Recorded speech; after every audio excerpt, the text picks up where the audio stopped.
Hello students, welcome back. Today we will discuss our second chapter, Lost Spring, Stories of Stolen Childhood. About the author, सबसे पहले हम author के बारे में जान लेते हैं. एनीस जंग. एनीस जंग is the author of this story who was born in Rourkela. Anees Jung का जन्म राउरकेला में 1964 ईस्वी में हुआ.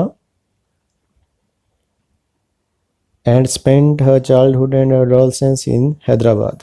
और उसने अपना चाइल्डहुड और एडोलसेंस हैदराबाद में बिताया. She received her education in Hyderabad and in the United States of America. उसने अपनी शिक्षा हैदराबाद और यूनाइटेड स्टेट्स ऑफ अमेरिका में प्राप्त की. Her parents were both writers. उसके दोनों माता पिता लेखक थे. Anees Jung began her career as a writer in India. Anees Jung ने राइटर के रूप में इंडिया में अपना करियर शुरू किया. She has been an editor and columnist for major newspapers in India and abroad. Anees Jung ने भारत और विदेशों के कई प्रसिद्ध न्यूज़पेपर्स में कॉलम लिखे और वह उनकी संपादक भी रही. And has authored several books. और यही नहीं, उसने कई किताबें भी लिखी. The following is an excerpt from her book titled Lost spring.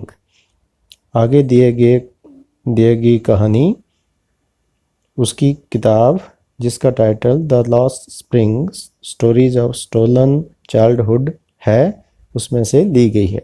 Here she analyses the grinding poverty and traditions which condemn the children to a life of exploitation. इस कहानी में वह इन बच्चों के शोषित जीवन को दर्शाने के लिए अत्यधिक गरीबी और उनकी परंपराओं को दर्शाने की कोशिश करती है. So this was the introduction about the author of this chapter. Have a quick look about the some words or expressions which are given at the beginning of this chapter. looking for का मतलब है तलाशना, search करना, खोजना. slog their daylight hours. इसका मतलब हुआ कि do hard work during day. These children do hard work during day. दिन भर मेहनत. और उसके बाद roof over his head. Roof over his head expression है जिसका अर्थ है सिर के ऊपर छत होना. सिर के ऊपर छत या परिवार को घर. इसके बाद नेक्स्ट जो हमारा एक्सप्रेशन है वो है परपीचुअल state of poverty. परपीचुअल state of poverty जिसका मतलब है कंटिन्यूस पॉवर्टी. कंटिन्यूस सदा बनी रहने वाली गरीबी. सदा बनी रहने वाली गरीबी के लिए ये एक्सप्रेशन दिया गया है, परपीचुअल स्टेट ऑफ पॉवर्टी. उसके बाद है dark hutments. Dark hutments means dark huts. Dark huts और अंधेरी झोंपड़ियाँ. नेक्स्ट एक्सप्रेशन दिया गया है imposed the baggage on the child जिसका मतलब है टू बर्डन करना या बोझ रख देना. जन्म से ही बच्चे को गरीबी में धकेल देना. That is called imposed the baggage on the child. Now the story begins like this. First of all we have to know about the chapter. This chapter comprises two stories and the first one is titled here sometimes I find a rupee in the garbage. ये title दिया गया है. ये title क्यों दिया गया है ये हमने इस चैप्टर को पढ़ने के साथ साथ पता करना है. और हर एक एक्सप्रेशन को, हर एक मीनिंग को हमने डीपली जानने की कोशिश करनी है। Y do you do this? First of all this कहानी स्टार्ट्स विद द क्वेश्चन। ये कहानी एक क्वेश्चन के साथ शुरू होती है। क्या क्वेश्चन पूछा गया? Why do you do this? I ask Saheb whom I encounter every morning scrounging for gold in the garbage dumps of my neighborhood। First person point of view से लिखी गई है। First person point of view का मतलब ये होता है कि राइटर अपने आप को किसी पर्टिकुलर स्टोरी में, कहानी में शामिल करता है। तो यहाँ पर भी आई प्रोनाउन लिखा गया है, जिसका मतलब है कि राइटर इस कहानी में अपने आप भी शामिल है। Why do you do this? I ask Saheb whom I encounter every morning scrounging for gold in the garbage dumps of my neighborhood। तुम ये क्यों करते हो? I stands for Anis Jung who is the author of this story। और तुम ये सब क्यों करते हो? मैंने साहिब से पूछा, जिसे मैं हर सुबह अपने पड़ोस में गार्बेज डंप्स, कूड़े के ढेर को स्क्राउंज करते हुए, कुरेदते हुए। स्क्राउंज का मतलब है कि कहीं से कुछ प्राप्त करना, मांग कर लेना, या किसी से कोई चीज़ प्राप्त करना। तो मैंने साहिब से पूछा कि तुम ये सब क्यों करते हो? Sahib left his home long ago. Sahib ने अपना घर बहुत समय पहले छोड़ दिया। Set amidst the green fields of Dhaka, his home is not even a distant memory। But does this phrase mean a distant memory? Distant memory का अर्थ क्या है? a distant memory, distant memory का अर्थ है not a long ago। not a long ago, ज़्यादा समय पहले नहीं। मतलब साहिब ने अपना घर ज़्यादा समय पहले नहीं छोड़ा था। Set amidst the green fields of Dhaka, Dhaka के हरे भरे खेतों के बीच में जो उसका घर था, वह उसने ज़्यादा समय पहले नहीं छोड़ा था। There was many storms that swept away their fields and homes। वहाँ पर बहुत सारे storms, बहुत सारे तूफान आते थे, जिनकी वजह से उनके खेत और घर बर्बाद हो गए। स्वेप्ट अवे का मतलब है यहाँ पर बर्बाद हो गए। His mother tells him, उसकी माँ उसे बताती है, That's why they left looking for gold in the big city where he now lives। That's why जो एक्सप्रेशन है उसका मतलब है यही कारण है।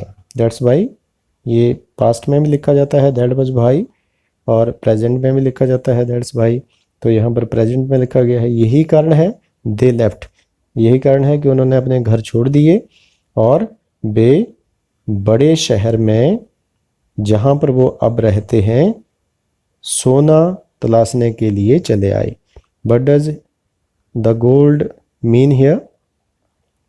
यहाँ पर लिटरेरी डिवाइस जो है वो मेटाफर यूज़ किया गया है, जिसका मतलब है garbage is compared to gold. जब हम किसी चीज़ की विशेषता या किसी चीज़ को दूसरी चीज़ से कंपेयर करते हैं तो वह लिटरेरी डिवाइस मेटाफर होता है। मेटाफर को सीधे हम किसी चीज़ के साथ जब कंपेयर कर देते हैं तो उसको मेटाफर कहा जाता है। यहाँ पर गार्बेज जो है, गार्बेज को गोल्ड के साथ, गार्बेज को ही गोल्ड कहा गया है। So moving further, I have nothing else to do. जो फर्स्ट लाइन में ऑथर ने क्वेश्चन पूछा था, अब उसका आंसर वह यहाँ पर दे रहा है। साहिब यहाँ पर उस क्वेश्चन का आंसर दे रहा है। I have nothing else to do, he mutters. उसने mutters, but does mutter means? Mutter का मतलब है grumble, speak in a quiet voice. बड़बड़ाना, बड़बड़ाकर कुछ बोलना। तो उसने धीमी आवाज़ में या बड़बड़ाते हुए कहा, क्या कहा कि I have nothing else to do, मेरे पास कुछ और करने को नहीं है। और जब उसने ये कहा तो लुकिंग अवे, तो उसने कहीं और देखते हुए ये कहा, go to school I say glibly, but does glibly mean? Glibly का मतलब है स्लिकली, ग्लिबली स्लिकली और सुपरफिशियल, सुपरफिशियल ग्लिबली जिसमें कोई सत्यता नहीं हो। Realising immediately how hollow the advice must sound. अब ऑथर ने तुरंत ये तो कह दिया कि गो टू स्कूल, स्कूल जाओ, लेकिन उसने जो बिना सोचे समझे ये कहा, इस बात का उसे एकदम अंदाज़ा हो गया, एकदम उसे इस बात का एहसास हो गया कि उसका जो ऐसा कहना था वो हाउ हॉलो, हॉलो का मतलब होता है अनरियलिस्टिक, कि उसका कहना कितना अनरियलिस्टिक था।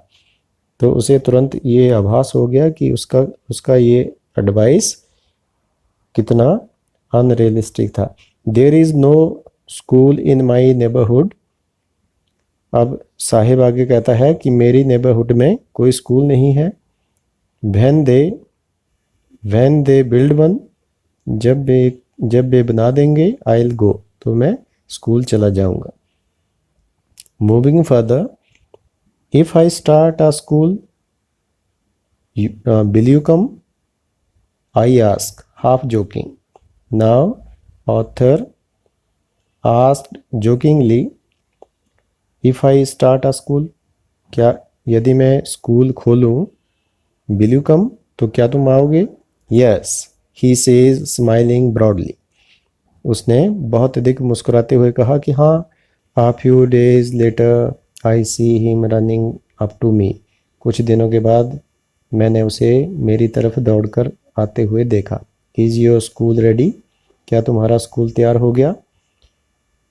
It takes longer to build a school, I say, embarrassed at having made a promise that was not meant। मैंने कहा, मैंने लज्जित होते हुए, embarrassed का मतलब है शाई, टू बी शाई और एंड शर्मिंदा होना। मैंने अपने किए गए वायदे पर शर्मिंदा होते हुए कहा कि स्कूल बनाने में लंबा समय लगता है।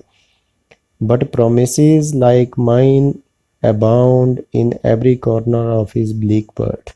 अबाउंड का मतलब है great in number, great in number बहुत संख्या में, लेकिन मेरी तरह बहुत से ऐसे प्रोमिसेस हैं, बहुत सारे ऐसे वायदे हैं जो कि उसके ब्लीक वर्ड का मतलब है होपलेस, नॉट एनकरेजिंग, निराश, हतोत्साहित। तो उसके ब्लीक बर्ड में ऐसे मेरी भांति कई सारे प्रोमिसेस हैं।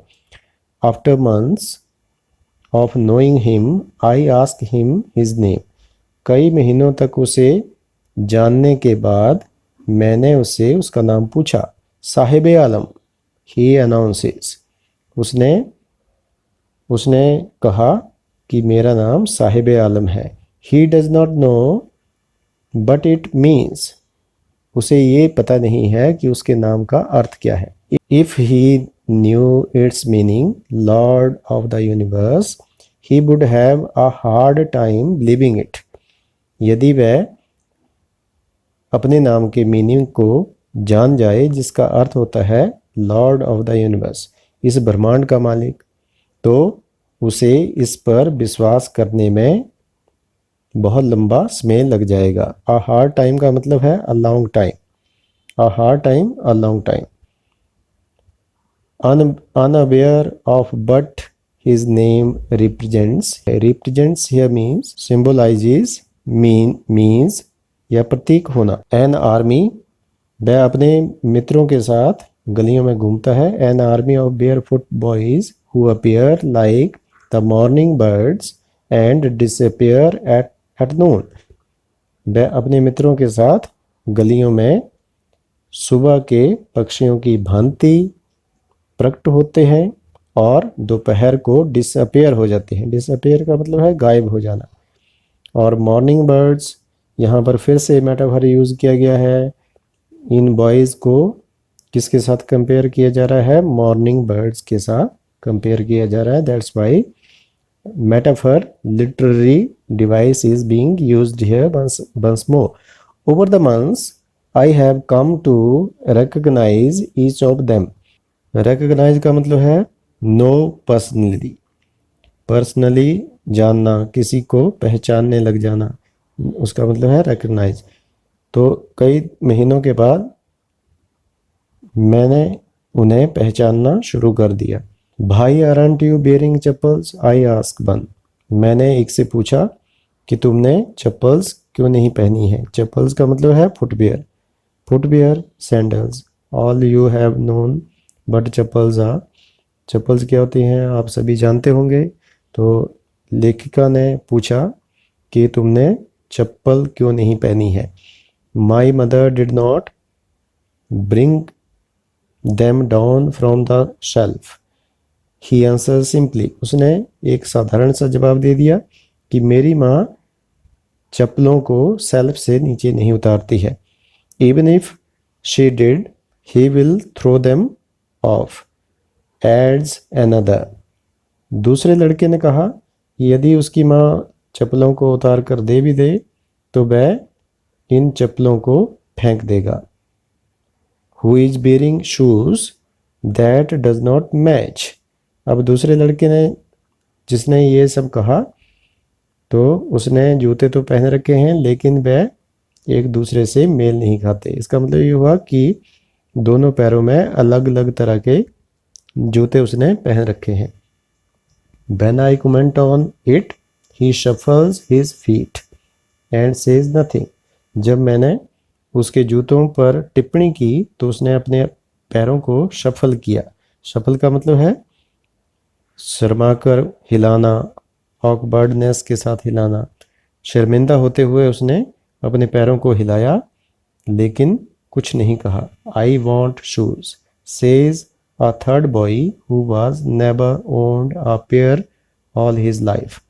तीसरे लड़के ने अब आगे कहा कि मैं भी जूते लेना चाहता हूँ, क्योंकि इस लड़के को जीवन में कभी भी एक जोड़ी जूते नहीं मिले थे।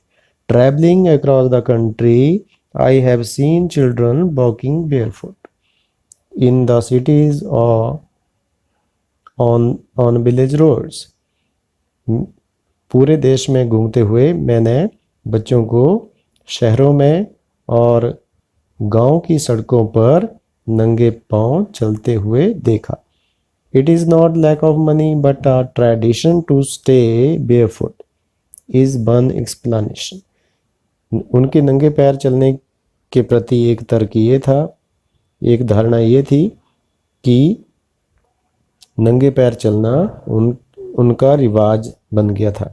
आई wonder if this is only an excuse to explain away a perpetual state of poverty. तो ये फ्रेज जो हमने सबसे पहले इस चैप्टर के शुरू में पढ़ी थी, तो वो फ्रेज यहाँ पर यूज़ की गई है, परपेचुअल स्टेट ऑफ पॉवर्टी, जिसका मतलब होता है सदा बनी रहने वाली गरीबी, कंटिन्यूस पॉवर्टी।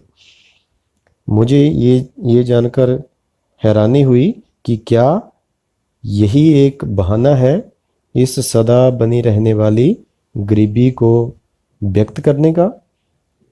अभी तक जो कुछ हमने पढ़ा, let us have a quick recap and try to comprehend. First question, but is Sahib's full name? Sahib का full name क्या है? So the answer is his full name is Sahib Alam. Second question is where has he come from? Second question है where has he come from? then its answer is he has come from Dhaka, Bangladesh. Next question है why have they left their homes? उन्होंने अपने घर क्यों छोड़े? इसका answer है frequent storms blew over their homes and destroyed their fields, so they left their homeland. उन्होंने अपना होमलैंड क्यों छोड़ा? क्योंकि बार बार आने वाले तूफानों ने उनके घरों और उनके खेतों को बर्बाद कर दिया. For the day, thanks for watching.